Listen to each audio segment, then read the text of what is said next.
Dear Papa Dudut, sa lahat po ng mga nakatutok ngayon, huwag kalimutan na mag-like, mag-share, at mag-subscribe.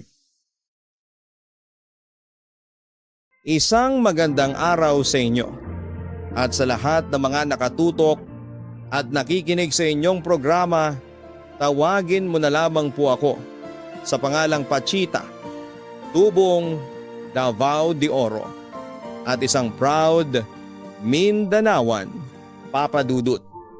Bunso ako sa 5 magkakapatid at matagal na akong nakikinig sa inyong programa sa pamamagitan ng YouTube at nung nandyan po ako sa Maynila ay nakikinig po ako. Sa inyong programa sa radyo, sumulat ako sa inyong programa para naman maranasan kong marinig at mabasa ang istorya ng aking buhay, Papa Dudut. Noong 18 years old pa lamang ako, ay meron na akong boyfriend na tawagin na lang natin sa pangalang Rogelio. Magkaedad lamang kami, Papa Dudut. At tubong Iloilo si Rogelio. At nagmula sa isang broken family. Mabait naman siya at napaka-gentleman. 5 buwan pagkaraan ko siyang sagutin ay nagpasya na kami kaagad na mag-live-in at tumira kami noon sa bahay ng ate ko, Papa Dudut. Hindi naging madali sa amin ang buhay dahil namoblema kami noon sa pera sa unang 2 buwan ng aming pagsasama. Ang ate ko ang sumusuporta sa amin. Pareho kasi kaming walang trabaho noon. Yun nga lang, pagkaraan ng 2 buwan ay nagsimula ng magreklamo si ate sa aming dalawa. Kaya nagpasya ako noon na maghanap na ng trabaho. Maswerte naman akong natanggap bilang isang kahera sa convenience store na malapit lamang sa lugar namin. Pero si Rogelio, ni minsan ay hindi naghanap noon ng trabaho at sa halip ay sa akin lamang siya umasa. Nung una ay hindi naman ako nagreklamo pero dumating ang mga buwan na nakaramdam din ako ng pagod sa aming relasyon dahil hindi ko alam kung saan ba kami patungo. Agad namang nakahalata si Rogelio kaya isang araw ay bigla na lamang niya akong kinausap tungkol sa pag-apply niya ng trabaho. Hon, mag-apply sana ako ng trabaho kaso wala akong panggastos eh. Pwede bang pautang muna ako? Hindi ba may ipon ka naman dyan? Tanong ni Rogelio sa akin. Oo, meron. Magkano ba ang kailangan mo? Sagot ko naman sa kanya. Baka mga paspi 5,000 siguro. Dali-dali niyang tugon. Ang laki naman noon. Medyo nagulat na balik ko sa kanya. Marami pa kasi akong aasikasuhin bukod sa pamasahe. Gagastos din ako ng requirements tulad ng NBI clearance. Yun naman ang sagot ni Rogelio sa akin. Sa huli ay naintindihan ko naman at nangako ako sa kanya na agad kong ibibigay ang hinihingi niyang PHP 5,000 para makapagsimula na siya na maghanap ng trabaho, Papa Dudut. Nag-apply ng security guard si Rogelio kinabukasan pero hindi siya pinalad na matanggap. Pagkaraan ng 2 araw ay panay ang alis ng partner ko sa aming bahay. Katwiran niya ay naghahanap siya ng trabaho. Pero nagulat ako na naubos niya agad ang 5,000 kong inipon. Hindi ako nagreklamo noon sa kanya kahit na napunta lang sa wala ang perang matagal kong inipon. Inunawa ko na lamang siya at inisip na mababawi ko rin ang 5,000 na nawala sa akin pagkaraan ng ilang buwan. Pero Papa Dudut, kinabukasan ay lumapit sa akin si Rogelio para umutang ulit ng panibagong 5,000 mula sa akin. Gusto ko man siyang bigyan ng pera pero naubos na ang ipon ko. Kaya nagpa siya akong umutang noon sa mga kakilala ko. Pero nung wala silang maibigay sa akin, ay kinapalan ko na lamang ang mukha ko noon sa harapan ng amo ko at doon ko inilapit sa kanya ang aking problema. Bakit ang laki naman? Ang ia-advance mo sa akin? Usisa sa akin ang amo ko matapos kong sabihin na nagbabalak ako i-advance ang kalahati ng aking sahod. Ano ka ba? Bakit ikaw ang gagastos ng pag-apply niyan? Kababae mong tao. Ikaw ang magbibigay? Dagdag pa niya sa akin. Nangako naman po siya sa akin na babayaran po niya ako kapag nakapagtrabaho na siya. Ang sabi ko, sige, ibigay ko na sa iyo ang kalahati ng sahod mo. Pero pasita, huwag kang masyadong mabait dyan sa partner mo. Alamin mo sa kanya kung saan niya ginagastos ang perang ibinibigay mo sa kanya. Maging wais ka, paalala pa sa akin ng amo ko. Sabay bigay ng hinihingi kong pera. Agad ko naman yung ibinigay kay Rogelio at kinabukasan ay muli siyang umalis ng bahay para daw maghanap ng trabaho. Pero 11 na ng gabi nang siya ay umuwi. Siyempre, labis akong nag-alala noon sa kanya. Kaya tinanong ko kung ano ang nangyari sa kanyang pag-apply. Anong balita? Nakahanap ka na ba ng trabaho? Usisa ko sa kanya.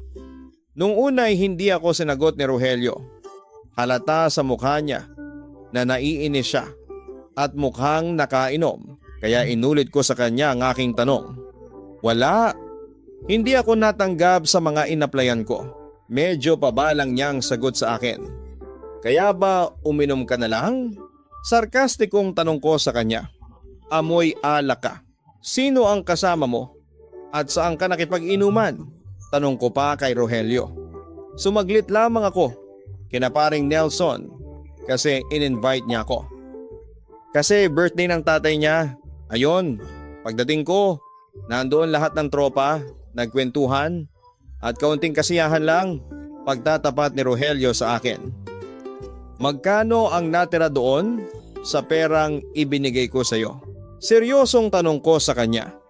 Nahalata ko naman sa reaksyon ng mukha niya ang pagkagulat at para bang nag-iisip pa siya ng alibay sa akin.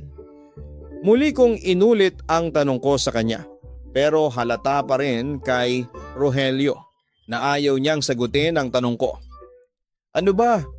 Nasaan na yung perang pinahiram ko sa iyo? Insist ko sa kanya. Bakit mo pa tinatanong sa akin yon? Binigay mo na yon, hindi ba? Ano? Babawiin mo ulit sa akin? May pagtataas ng boses na wika pa ni Rogelio. Hindi ko yun babawiin sa iyo. Ang tinatanong ko lang, magkano ang natira sa Power 15,000 na ibinigay ko sa iyo kahapon? Paglinaw ko sa kanya. Wala na, nagastos na lahat, ang sagot niya sa akin. Nagpantig naman ang aking tenga sa mga narinig ko. Ano? Naubos na yung PT 15,000? Anong ginawa mo? Saan mo ginastos? Nagtataas na rin ako ng boses. Sa mga oras na yon, at yun nga papadudot, nagsimula na ang pagtatalo namin ni Rogelio. Doon ko po nalaman na ginastos pala niya ang pera sa painom sa kanyang mga katropa. Ang sabi ko, bakit siya ang gumastos? Hindi naman siya ang may birthday. Ang katwiran naman niya ay nagkaroon daw ng tuksuhan at napilitan daw siyang magpainom. Kasi kinulang daw yung mga beer na hinanda ni Nelson sa kanila. Sa puntong iyon, papadudod, ay nag-away na kami ni Rogelio. Inakusahan ako ng partner ko na nanunumbat, kumbagay nagpa-victim siya. Siya na nga yung may kasalanan. Pero ako ang pinagmumukha niyang mali, pero hindi ako nagpatinag sa kanya. At nagmurahan na kami. Doon ay sinakal na niya ako. Papatayin kitang hayop ka! Ang sabi ni Rogelio sa akin. Halos buong lakas naman akong pumalag para makatakas na lamang sa mahigpit na pagkakasakal niya sa akin. Buti na lamang at dumating si ate at humingi siya ng tulong sa kanyang asawa. At doon ay agad nilang pinagtulungang awatin si Rogelio habang naiwan akong naghahabol ng hininga. Sa puntong iyon ay napaiyak na rin ako dahil hindi ko akalain na sasaktan at pagtatangkaan niya ang buhay ko. Nang ganoon, matapos naman na mahimasmasan, ay nagtungo na si Rogelio sa aming kwarto para magpahinga. Naiwan naman ako sa sala, umiiyak. Agad akong inalo ng aking kapatid. Kasi sinasabi ko sa iyo, Pasita, tingnan mo, munti ka na niyang patayin, wika ni ate sa akin. Lasing lang siguro siya kaya nagawa niya yon sa akin. Nagagawa ko pang ipagtanggol si Rogelio sa aking kapatid sa mga oras na yon. May duda ako na hindi naman talaga naghahanap ng trabaho. Yang si Rogelio na yan, gusto lang niyang iasa sa iyo ang lahat, pagpapatuloy niya. Buksan mo mga mata mo, Pasita. Kung gusto talaga ni Rogelio na magtrabaho, dapat noon pa siya nakahanap. Ate, naiintindihan ko naman po si Rogelio. Baka nahihirapan siyang maghanap kasi kulang siya sa qualifications. Katwiran ko naman. Graduate siya ng grade 12. Kung ikaw nga na nasa grade 10 lang ang natapos, nakahanap ka kaagad ng trabaho sa loob ng isang araw. Bakit hindi siya? Kasi ikaw may pagpupursige habang yang live-in partner mo gusto lang na umasa sa iyo, ang sabi pa ni ate. Natahimik ako at naisip na baka nga tama si ate na wala pa sa isipan ni Rogelio ang magtrabaho at gusto lamang nitong umasa sa akin. Hanggat wala pa kayong anak, hihiwalayan mo na si Rogelio. Hindi aasenso ang buhay ninyo kung isa lang sa inyo ang kumikilos. Mahihirapan lang kayo sa buhay. Maniwala ka sa akin, dagdag pa niya. Pagkatapos noon ay napabuntong hininga na lamang ako habang si ate naman ay iniwan na ako para makapagpahinga. Nagpa siya akong matulog na lamang sa sala dahil ayaw kong tumabi kay Rogelio. Nalasing pa rin. Nandoon pa rin kasi ang takot ko na baka ulitin niya ang pagsakal sa akin habang natutulog ako. Kinaumagahan ay nagulat na lamang ako nang gisingin ako ni Rogelio. Humingi ng tawad sa akin. Madali ko namang sinabi na pinapatawad ko na siya. Pero deep inside ay masama pa rin noon ang loob ko sa kanya. Kaya kahit na sinabi kong pinatawad ko na siya, ay hindi ko pa rin siya kinikibo buong araw. Samantala sa trabaho ay naikwento ko sa aking amo ang sinapit ko kay Rogelio kasi napansin niya ang mga marka sa leeg ko. Sinabi ko sa amo ko ang lahat ng mga nangyari. As expected, galit na galit siya kay Rogelio. In fairness kasi sa amo ko ay parang anak ang turing niya sa akin. Sige na, hindi ko na sisingilin sa iyo yung PHP 5,000 na in advance mo sa katapusan. Buo pa rin ang sweldong makukuha mo, sabi sa akin ng amo ko. Talaga po, hindi naman ako makapaniwala sa aking mga narinig. Gusto kong makatulong sa iyo, Pasita. At alam kong nahihirapan ka sa buhay ninyo, sabi pa niya sa akin. Pero kung ako sa iyo, hiwalayan mo na yang si Rogelio kasi munti ka na pala niyang patayin. Paano kung ulitin niya yan sa iyo? Hindi ka ba natatakot? Agad naman akong sumagot sa kanya. Natatakot din po ako. Pero hindi ko po siya mahiwalayan kasi mahal ko po siya. Hindi ko po kakayanin na mawala siya sa akin. Nakita kong nagbuntong hininga ang amo ko. Huwag mong isipin yan. Nabuhay ka nang wala siya. At saka, Pasita, bata ka pa. 18 ka pa lang. Maganda ka naman. Hindi ka mawawalan ng lalaking magmamahal sa'yo. Yung hindi ka sasaktan. Payo pa niya sa akin. Sorry po, pero mahal ko po talaga si Rogelio. Pagtatapos ko. Naunawaan naman yon ng amo ko. At sinabi pa niya sa akin na huwag akong mahihiyang lumapit sa kanya. Sakaling magkaroon ulit ako ng problema, handa raw niya akong tulungan. Samantala, simula nang sakalin ako ni Rogelio ay hindi na maganda ang pagtrato ni ate sa kanya. Kaya sa huli ay sinabihan niya ako na bumukod na lang kami. Nung una ay tumutol ako kasi wala pa kaming kakayahan na umupa ng bahay. Hindi naman kasi kalakihan ang sahod ko.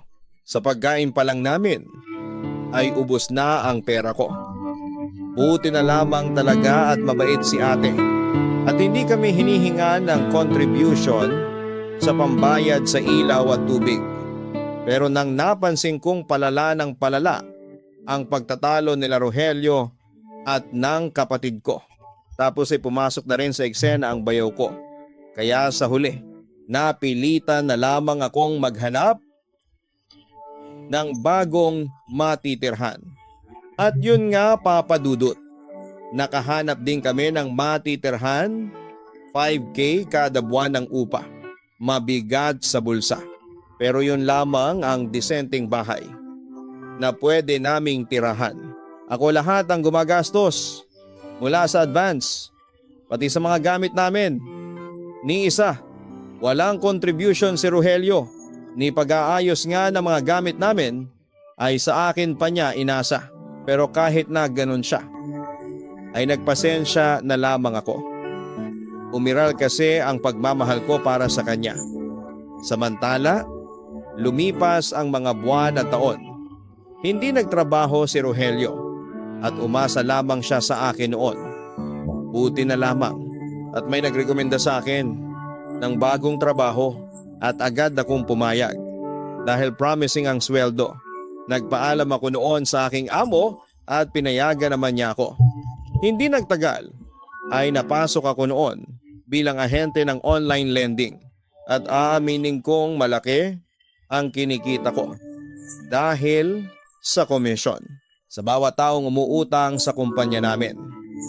Kaya yon, Papa Dudut, lalong naging patabaing baboy itong si Rogelio. Madalas siyang nasa tropa niya. Nakikipag-inuman mula umaga tapos ay uuwi na lamang sa bahay ng 7 ng gabi. Pero dahil sa umiiral pa noon ang pagmamahal ko sa kanya, hinayaan ko na lamang siya. Kaya ko naman siyang buhayin at noong mga panahong yon dahil sa mga komisyong nakukuha ko bilang ahente ng online lending ay nagkaroon ako ng malaking savings. Kaso Papa Dudut, umabuso din ako ng mga panahong iyon dahil sa kagustuhan kong makakuha ng mas malaking komisyon ay natuto akong manggipit ng mga delinquent borrowers namin. Ito yung mga taong hindi nakakabayad ng utang sa amin. May basbas ito ng kumpanya namin. At ginagawa ko noon ang lahat para makasingil. May pagkakataong nagpapadala ako ng message na nagbabanta sa mga taong hindi nakakabayad ng utang sa amin. Minsan ay kinakalat ko pa sa social media ang kanilang litrato at iba pang personal details. At malakas ang loob ko noon kasi akala ko'y hindi ako mananagot sa aking ginagawa. Pero nagkamali ako, Papa Dudut, dahil isang araw ay ni-raid ang opisina na pinagtatrabahuhan ko ng PNP. Natatandaan ko na kasama noon ang sikat na vlogger na si Rendon Labrador na nag-expose. Isa ako sa mga nakulong noon, Papa Dudut. Sising-sisi ako sa mga nagawa ko at halos maglupasay ako noon sa presinto. Wag lamang nila akong ikulong, pero ayun nga, nakulong ako kasama ang ibang empleyado ng kumpanya. At sa kasamaang palad, ang naipon ko ay napunta lamang sa pagbabayad ng piyansa at iba pang legal at court fees. Awang-awa sa akin noon ang kapatid ko at siyang halos umasikaso ng lahat para mapalaya ako. Ang kinakasama lang ng loob ko sa mga panahong iyon na nasa kulungan ako ay ni minsan ay hindi ko nakita ang anino ni Rogelio. Wala siyang ginawa para matulungan ako, at nung makalaya at makauwi ako sa bahay namin ay naabutan ko pa si Rogelio na umiinom at lasing sa bahay kasama ang kanyang mga tropa. Sa puntong iyon, Papa Dudut, ay sumabog na ako noon at nagtalo na kami ni Rogelio. Sinumbatan ko na siya sa patuloy na pambabaliwala niya sa mga obligasyon niya sa akin bilang live-in partner. Ngunit ang pagtatalong iyon ay nauwi lamang sa sakitan, kung saan ay sinuntok ako ni Rogelio sa muka, Papa Dudut. Nagdugo ang ilong ko. Pagkatapos noon, sinubukan naman siyang awatin ng mga tropa niya, pero wala itong nagawa dahil nanutok na ng kung anong matalim na bagay si Rogelio at nagbantang isasaksak yon sa kanila. Oras na makialam sila. Nang lumayo ang mga tropa niya ay bumaling siya sa akin. Binitawan ng matulis na bagay na hawak niya, pero kinuha niya yung hair dryer ko na nakapatong lang noon sa cabinet malapit sa TV. At yung cable noon ang sinakal niya sa akin, Papa Dudut. Nagpupumiglas ako noon, pero lalong hinigpitan ni Rogelio ang pagkakapulupot ng kable sa leeg ko. Hindi na ako makahinga noon at labis na ng hina sa aking naramdaman. Buti na lamang at nakatawag ng tulong ang mga tropa ni Rogelio sa kalapit na bahay, at doon ay sumaklolo sila sa akin. Agad nilang hinuli si Rogelio at pinagtulungan nilang dalhin sa presinto ng gabing iyon, Papa Dudut. Pagdating sa presinto ay agad na inimbestigahan ang mga nangyari. Tinanong pa nga ako ng pulis na umasikaso noon kung magsasampa ba ako ng kaso kay Rogelio. Pero dahil sa pagmamahal ko noon sa lalaking yon, ay nag-decide na lamang akong wag na lamang magsampa ng kaso, Papa Dudut. Pagkatapos noon ay pinauwi na kami ng mga pulis, pero hindi ako umuwi noon sa bahay, at sa halip ay dumiretso ako sa bahay ni ate. Doon ay umiyak ako at ikinuwento ko sa kanya ang nangyari sa akin habang ginagamot ni ate ang sugat ko sa ilong. Ano Pasita, hihiwalayan mo na ba yan si Rogelio? 2 beses ka na niyang pinagkapatayin, kaya wag mong sabihin sa akin na sasama ka pa rin sa kanya. Seryosong tanong niya noon sa akin, pero tulad ng dati, hindi ko pa rin noon mahiwalayan si Rogelio. Nabulag kasi ako noon sa pagmamahal ko sa kanya. Samantala, pagkaraan ng 1 linggo sa bahay ni ate, ay nagulat na lamang kami nang dumalaw doon si Rogelio. Nagalit si ate at halos ipagtabuyan niya ito, pero hindi umalis si Rogelio, at sa halip ay nagsabi pa siya na aalis lamang siya kapag pumayag na akong sumama sa kanya pabalik sa bahay namin, Papa Dudut. Nag-usap kami ni Rogelio noon at agad siyang humingi ng tawad sa akin at nangakong magbabago.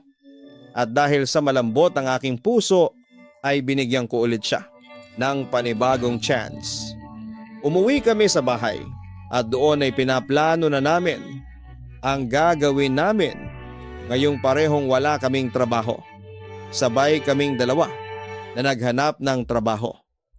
At pagkalipas ng 3 araw ay masayang ibinalita sa akin ni Rogelio na nakahanap na siya ng trabaho bilang inventory clerk sa isang mall sa Ortigas. Siyempre, masaya ako sa nangyari at nangutang pa ako noon para lamang may pambayad siya sa mga requirements na kailangan niyang ipasa sa kabilang banda. ay naisipan ko namang bumalik noon sa dati kong amo. At buong puso naman niya akong tinanggap. Noong araw din yon ay nagsimula na rin akong magtrabaho. Tapos, inabutan pa ako ng amo ko ng PHP 5,000 bilang tulong daw sa akin, Papa Dudut. Naging maayos naman ang pagsasama namin ni Rogelio pagkatapos naming magkaroon ulit ng trabaho. Akala ko wala na kaming magiging problema pagdating sa pera. Pero nagkamali ako dahil simula noong magkaroon ng trabaho si Rogelio ay nagsimulang manlamig siya sa akin. Nung una, hinayaan ko lamang siya pero sa pagdaan ng mga araw ay hindi na ako mapakali hanggang sa nadiskubre ko na meron siyang regular na komunikasyon sa isang babaeng nagngangalang Brenda, Papa Dudut. Nagsaliksik ako noon tungkol kay Brenda at nalaman ko kinalaunan na katrabaho pala niya ito. May asawa na rin ito at may 4 na anak.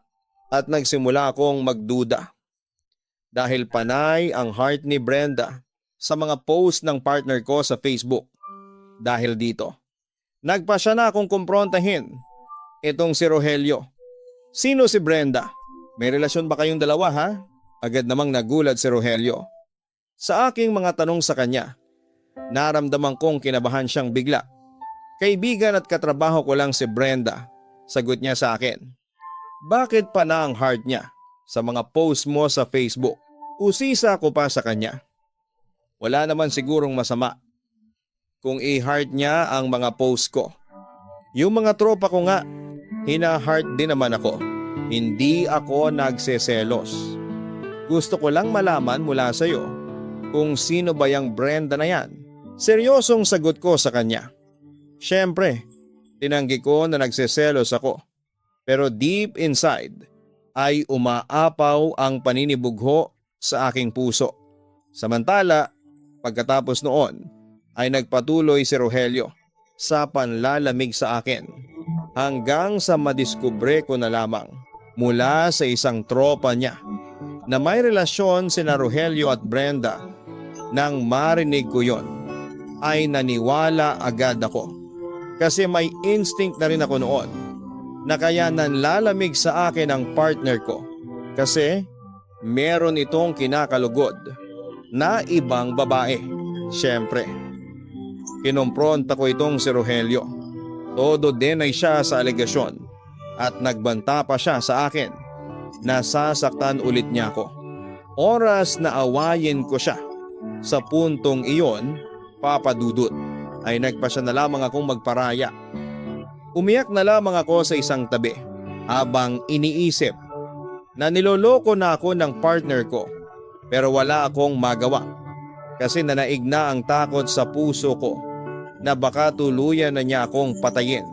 Samantala, makalipas ang 1 buwan, simula nang malamang kong may relasyon sina Rogelio at Brenda ay bigla na lamang hindi umuwi sa bahay namin ang partner ko. At nang tawagan ko siya, ay doon niya sinabi sa akin na gusto na raw niyang makipaghiwalay sa akin. Siyempre, umiyak ako, Papa Dudut. Labis akong nagdalamhati sa pagkasira ng relasyon namin. Agad kong ikinuwento yon sa aking ate at pinayuhan niya ako na mag-move on na kay Rogelio, na hindi ito ang lalaking nararapat para sa akin. Kaya sa huli, hinayaan ko na lamang si Rogelio na tuluyang ko na siyang pinalaya sa aking puso. Hindi nagtagal ay nawala na rin ang pagmamahal ko kay Rogelio at na-realize ko na masyado pala akong nagpakabulag sa lalaking hindi naman deserving na mahalin. At napagtanto ko rin na ni minsan pala ay hindi ako minahal ni Rogelio. Kasi kung mahal niya talaga ako, ay hindi niya gagawing miserable noon ang buhay ko. Hindi nagtagal ay may nakilala naman akong lalaki na nagngangalang Alberto. Actually, katrabaho ko ito dati sa online lending company na pinasukan ko. Pero sa ibang department siya, kaya hindi kami close. Although paminsan-minsan ay nakikita ko siyang dumaraan sa office namin. Isa rin siya noon sa mga nakulong. Pero mas nauna na siyang nakapagpiyansa at nakalaya kasi may backer siya. Nang magkita ulit kami ni Alberto sa isang mall sa Mandaluyong, ay nagkwento kami. Doon ay nalaman kong nagwo-work na pala siya bilang ahente ng isang real estate company. Tinanong naman niya ako kung interesado ba akong mag-work bilang ahente ng mga pabahay at kondo. At dahil sa nagustuhan kong offer ay nag-apply ako sa trabahong iyon at maswerte namang natanggap. Hindi nagtagal ay naging isa ako sa mga top seller na ahente ng mga bahay sa subdivision ng aming kumpanya sa Sta, Maria, Bulacan at Antipolo at Cavite. Doon ay naging magkaibigan kami ni Alberto at hindi naglaon ay na-develop kami sa isa't isa. And to make the story short ay naging boyfriend ko si Alberto at masaya naman ako sa aking desisyon dahil napakabuting tao ng boyfriend ko. Sa ngayon, Papa Dudut, ay masaya na ako sa feeling ni Alberto. Katunayan ay nagli-live-in na kami at sa taong 2025 ay nagpaplano na kaming magpakasal. Tungkol naman kay Rogelio, ayon, nabalitaan ko na may asawa na rin po ito, si Brenda. Oo, sila ang nagkatuluyan. May 2 na rin silang anak. Maliban pa sa 4 na anak ni Brenda, sa unang asawa nito, Papa Dudut, marami akong natutunan sa buhay. Una, ang chances ay ibinibigay lamang sa taong deserving. Huwag masyadong magpakabig. Unless mahal ka talaga ng taong mahal mo. At kung pinagtangkaan ka ng patayin, ang karelasyon mo ay isa lamang ang ibig sabihin noon na hindi ka niya mahal. Hindi mo deserve. Ang isang taong hindi pinapahalagahan at nirerespeto ang iyong buhay, Papa Dudut. Hanggang dito na lamang ang sulat ko. At maraming salamat at sana'y mabasa mo ito at mapiling i-upload sa inyong YouTube channel. Aabangan ko po ito and more power. At God bless sa mga nakapakinig po sa aking kwento. Ano po ang masasabi ninyo sa mga pinagdaanan ko? Handa ba kayong masaktan at magpatawad dahil sa pag-ibig? Lubos na nagpapasalamat, Pasita. Ang buhay ay mahiwaga. Laging may lungkot at saya. Sa Papa Dudut Stories, laging may karamay ka. Ang mga problemang kaibigat, dito ay pakikinggan ka. Sa Papa Dudut Stories, kami ay iyong kasama. Dito sa Papa Dudut Stories, ikaw ay hindi nag-iisa. Dito sa Papa Dudut Stories, may nagmamahal sa iyo.